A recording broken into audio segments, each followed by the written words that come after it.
बोलिए प्रेम से श्री सद्गुरु महाराज की, श्री सद्गुरु महाराज की। बंदो गुरुपद कंज कृपा सिंधु नर रूप हरि, महामोहतम पुंज जासु वचन रविकर्णिकर। धन्य धन्य सद्गुरु सुखदा, महिमा कही न जाय। जो कछु कहूँ तुम्हारी कृपा, मोते कछु न बसाय। राम नाम कलि काम तरु, राम भगति सुरधेनु। सकल सुमंगल मूल जगो, गुरुपद पंकज रेनु। राम विमल रस औषधि, रहत संत के पास। लक्ष्मीपति अनुपान ते, करत व्याधि को नाश। अव्यक्त रूप में, कण कण में व्यापक रूप से विराजमान परम आराध्य संत सद्गुरु महाराज के पावन श्री चरणों में अनंत अनंत बार स्वश्रद्धा भक्ति नमन। इस आषाढ़ वेद व्यास जी महाराज के जन्मदिन पर, इस परम पवित्र गुरु पूर्णिमा के शुभ अवसर पर सत्संग आश्रम में पधारे पूज्यपाद गुरुजन, मूत मंगल में संत समाज, आए हुए सत्संग प्रेमी महान भाव, तमाम श्रद्धालु गुरु भक्त तथा इस ग्राम के सभी सज्जन वृंद, महान भाव, माता एवं बहनों, प्यारे बच्चों, सबको मेरा स्वश्रद्धा भक्ति नमन है। और गुरु के नाम पर हम आप सभी जोरदार शब्दों में जयकारी करें, क्योंकि अपने अंदर का जो अंधकार है, अज्ञानता है, वो दूर हो जाए और आप सबों का जीवन प्रकाशमय हो जाए, प्रकाश के पुंज प्राप्त हो जाए, ज्ञानवान हो जाए आपका जीवन। बोलिए प्रेम से श्री सद्गुरु महाराज की, श्री सद्गुरु महाराज की, श्री सद्गुरु महाराज की। सज्जनों, वास्तविक में हम सभी बड़े भाग्यशाली हैं, जिनके जीवन में गुरु की पूजा नहीं, जिनके जीवन में गुरु नहीं, उनका जीवन शुरू नहीं।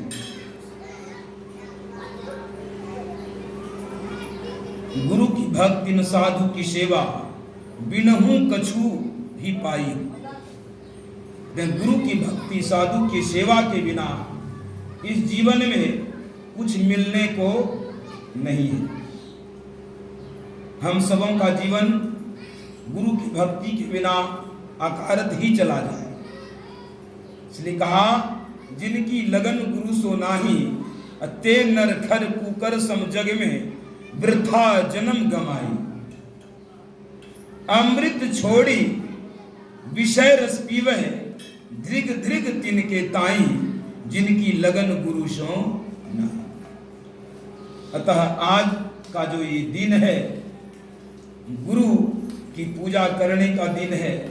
इस संसार में जितने गुरु भक्त हैं, आज सभी वेद व्यास जी महाराज गुरु के स्वरूप अपने अपने गुरु का पूजा अर्चन वंदन बहुत चढ़ बढ़ करके करते हैं।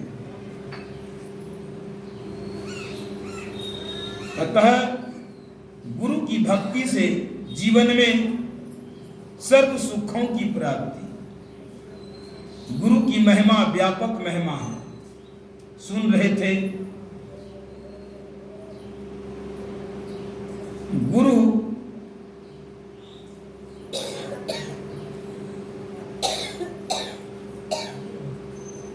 सुन रहे थे आप रामचरितमानस से सबसे पहले गोस्वामी जी गुरु की वंदना की।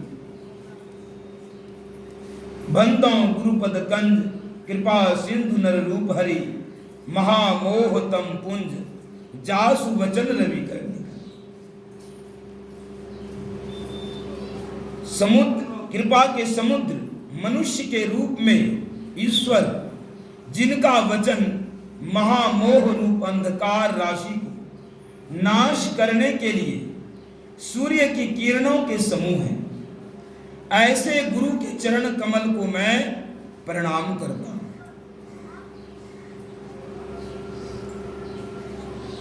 वास्तविक में गुरु आपके जीवन में अज्ञानता अंधकार को नष्ट कर दे, आपके जीवन का जो संशय है वो समाप्त कर दे।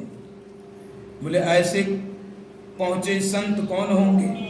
बोले कि जिनके जीवन का भिद्यते हृदय ग्रंथि छिद्यन्ते सर्व संशय क्षीयन्ते चास्य कर्माणि तस्मिन् दृष्टि परावरे। जो परे से परे ब्रह्म को जिन्होंने देख लिया, हृदय के ग्रंथि जिसका जो है टूट गया, जड़ से चेतन को अलग कर लिया है, तीन पर्दा को जिन्होंने पार कर लिया है, तीन अवस्था को जिन्होंने पार कर लिया है, जागृत स्वप्न सुषुप्ति और चौथी तुरीयातीत की अवस्था, जिन्होंने अपने कर्म मंडल से अपने आप को उठा लिया, खट विकार जित अनघ अकामा अकिल अकिंचन सुचि सुख धामा, जो अपने आप को खट विकारों से ऊपर उठा लिया है, जो मन बुद्धि इंद्रियों पर सवार हो गए हैं, ऐसे जो संत हैं, ऐसे जो गुरु हैं, वास्तविक में संसार में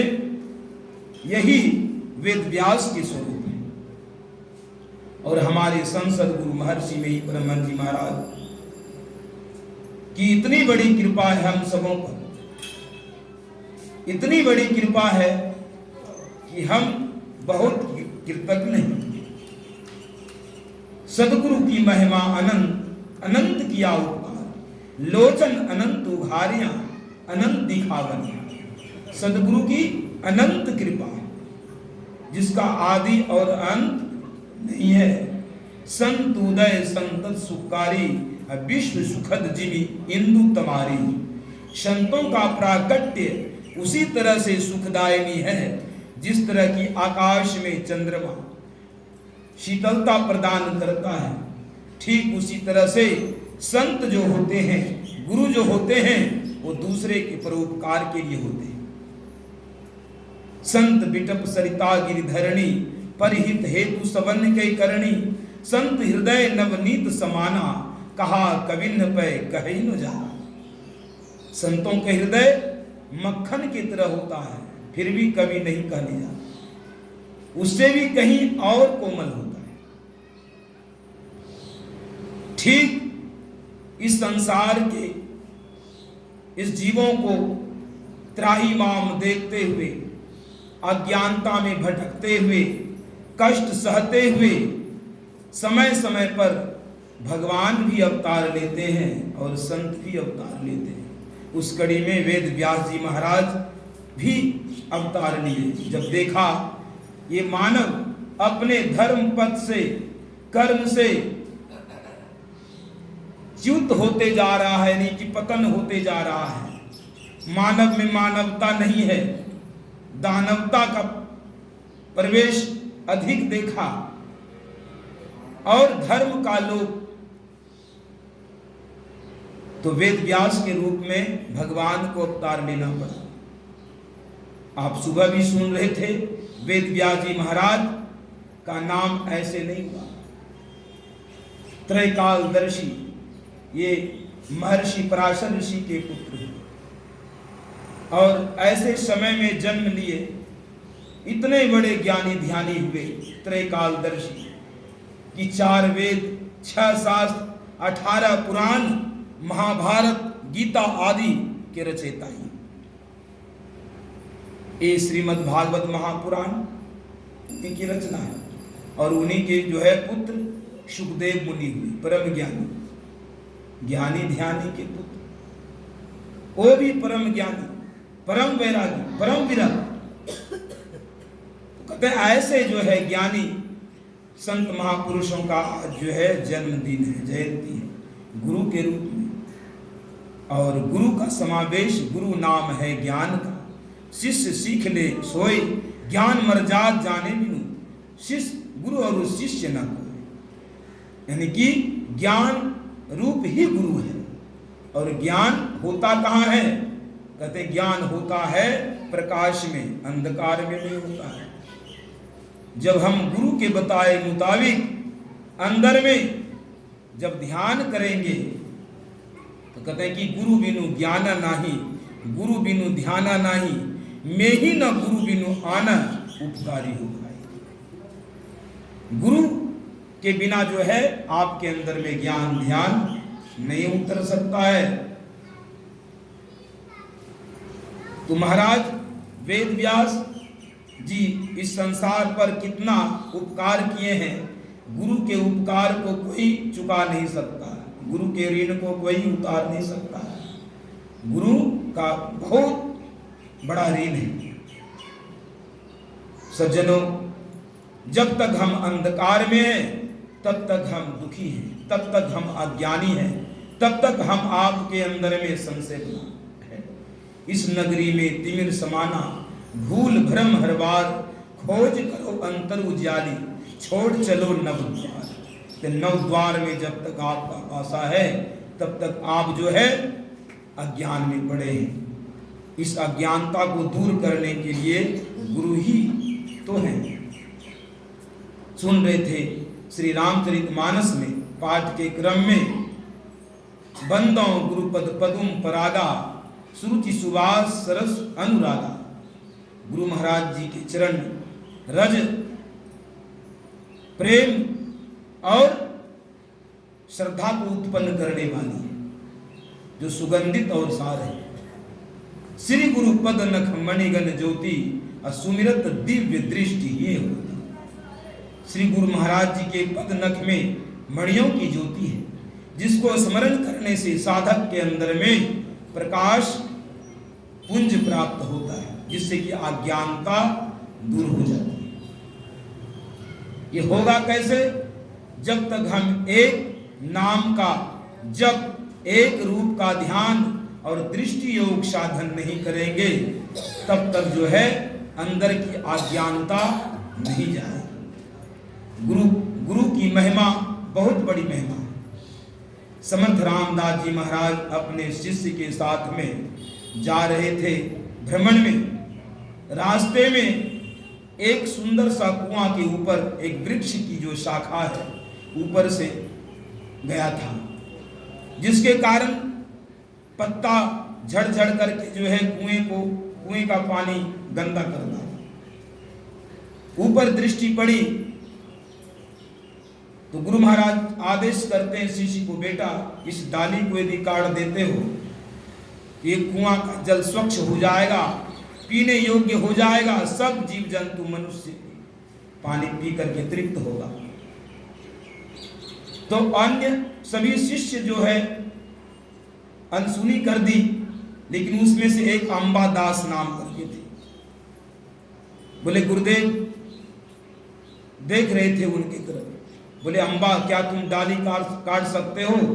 बोले गुरुदेव आपकी आज्ञा का मैं प्रतीक्षा कर रहा हूं।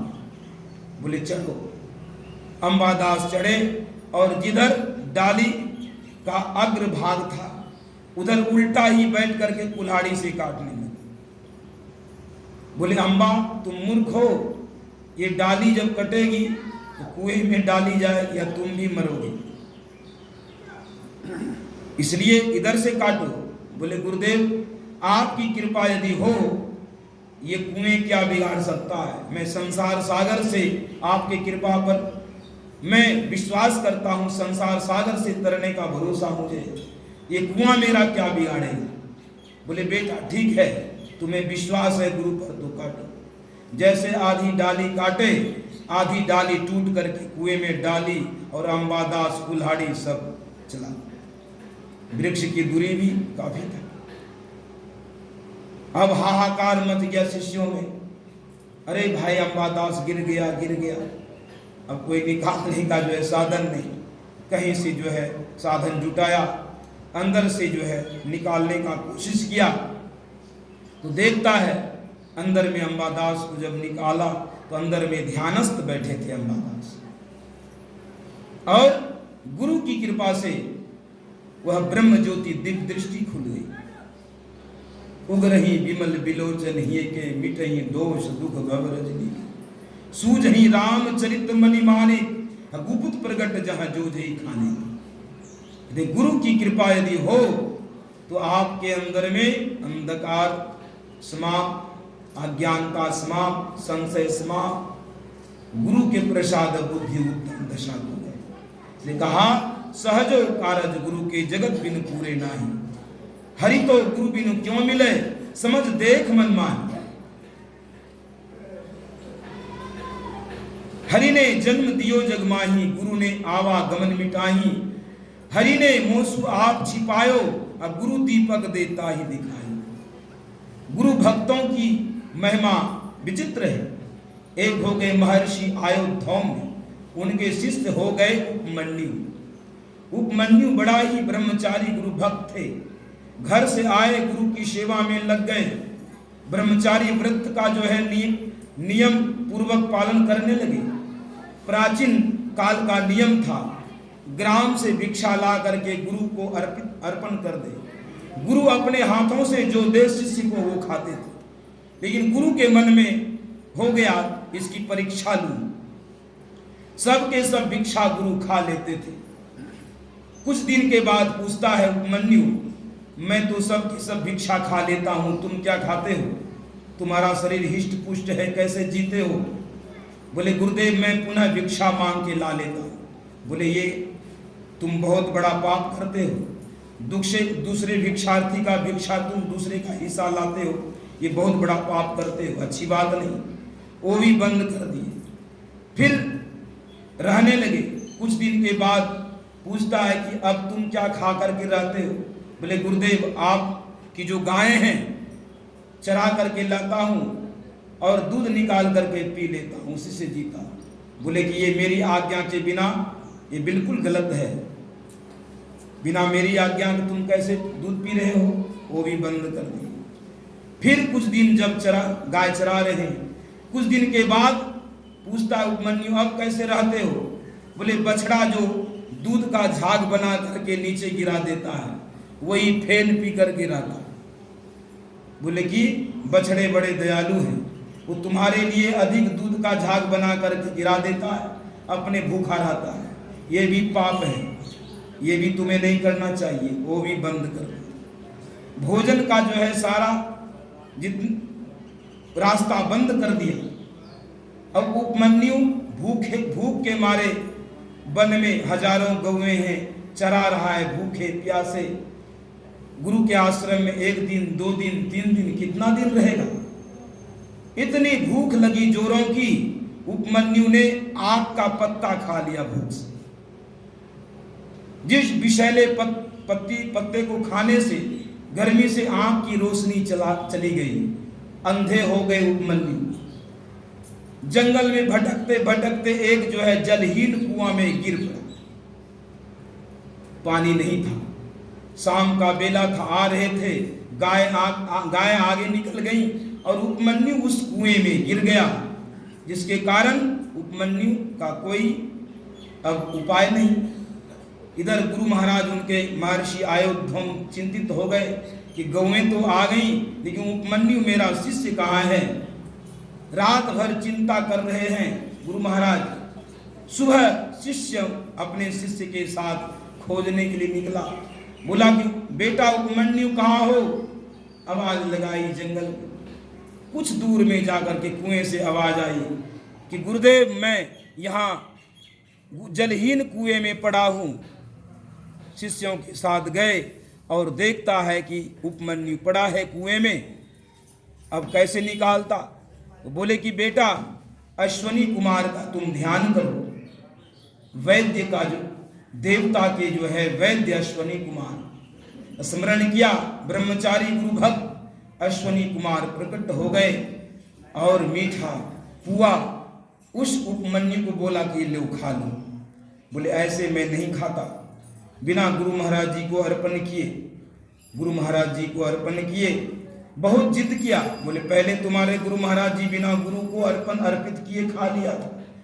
बोले गुरु के जो है कमी को, दोषों को शिष्यों को नहीं देखना चाहिए। गुरु महाराज जी को अर्पण किए।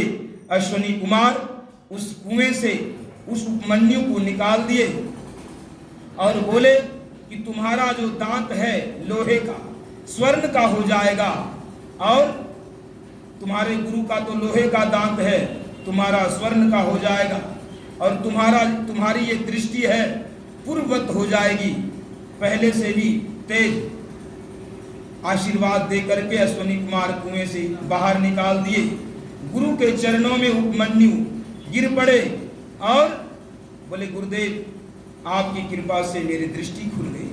बोले बेटा मैं सब सुन रहा था, तुम्हारी गुरु भक्ति से अश्वनी कुमार देवता के गुरु भी प्रसन्न और मैं भी प्रसन्न हूँ। आज मैं आशीर्वाद देता हूँ कि जितना ये चारों वेद, 6 शास्त्र, 18 पुराण, जितना धर्मशास्त्र है सब तुम्हें कंठस्थ हो जाए। गुरु के आशीर्वाद से सब धर्मशास्त्र और तुम ये अर्थ भी तुम्हें भाषित हो जाएगा। इस धर्मशास्त्र का तत्व का भी ज्ञान हो जाएगा। जाओ मेरा पूर्ण आशीर्वाद है। तो गुरु की आशीर्वाद से सदगुरु सम नहीं हित जग को, मातु पिता भ्राता सकल कल्पना कष्ट निवारें, मिटे सकल दुख दाह। जीवन में जितना दुख दाह है, क्लेश है, कष्ट है, गुरु की कृपा से समाप्त हो जाता है। तो सज्जनों हम भी गुरु भक्त, गुरु की भक्ति करते रहें श्रद्धा निष्ठा पूर्वक, तो हमारे अंदर का भी कष्ट, पीड़ा, त्रय ताप का जो ये पीड़ा है, दैहिक दैविक भौतिक ताप, आवागमन का जो चक्र है, ये समाप्त हो जाएगा। गुरु भेद धरी धरी दिव्य दृष्टि करी करी, 3 बंद बंद करी भजो नाम सोई। भजु भाई गुरु गुरु, गुरु रूप ध्यान धरु, सन्मुख बिंदु निरेखो, सुख देखो रे भाई। गुरु के कृपा से अपने अंदर में आप ध्यान करें, सत्संग करें और नित्य प्रति जो है गुरु पर श्रद्धा भक्ति बनाए रखें, तो आपका जीवन धन्य और सफल हो जाएगा। सज्जनों इसमें तनिक भी संशय नहीं है। तो मैं इतना ही कहा। गुरु पूर्णिमा के शुभ अवसर पर तमाम श्रद्धालु गुरु भक्तों के लिए मेरी शुभकामना है, मंगल की कामना है। आपका मन गुरु की भक्ति में दिन दुगुनी रात चौगुनी लगा रहे, जीवन में उन्नति और जीवन आपका सफल हो, मंगलमय हो। निशुभ मंगल कामनाओं के साथ वाणी को मैं विराम देता हूँ। बोलिए प्रेम से श्री सद्गुरु